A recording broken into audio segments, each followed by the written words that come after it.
Lakshmeshwar breaking news. ಶಾಸಕರ ಆಸ್ಪತ್ರೆಗೆ ಲೋಕಾಯುಕ್ತ ಅಧಿಕಾರಿಗಳ ದಾಳಿ.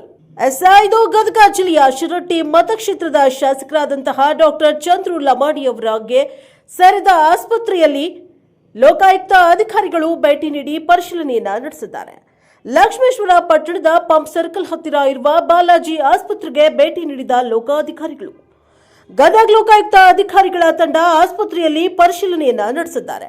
ಹಾಗೂ ಶಾಸಕರ ಆಪ್ತರನ್ನ ಕೂಡ ಪರಿಶೀಲನೆಯನ್ನ ನಡೆಸಿದ ಅಧಿಕಾರಿಗಳು ಶಾಸಕರ ಆಪ್ತನೆನಿಸಿಕೊಂಡ ವ್ಯಕ್ತಿ ಗುಪ್ತವಾಗಿ ಖಾಸಗಿ ಶಾಲೆಯ ಕಾಂಪೌಂಡ್ ಒಳಗೆ ಹಣ ಇಟ್ಟಿದ್ದಾನೆ. ಅಲ್ಲಿಗೆ ಹಣ ಹೋಗಿರೋದಾದ್ರೂ ಹೇಗೆ ಎಂದು ಅಧಿಕಾರಿಗಳು ಪತ್ತೆ ಹಚ್ತಾ ಇದ್ದಾರೆ. ಹಣ ಎಲ್ಲಿಂದ ಬಂತು, ಇದು ಯಾರಿಗೆ ಸೇರಿದ ಹಣ ಎಂದು ಪರಿಶೀಲನೆಯನ್ನ ನಡೆಸಿದ್ದಾರೆ. Bureau reporter Veeranna Hadapad, Prajaprabha TV, Lakshmeshwar.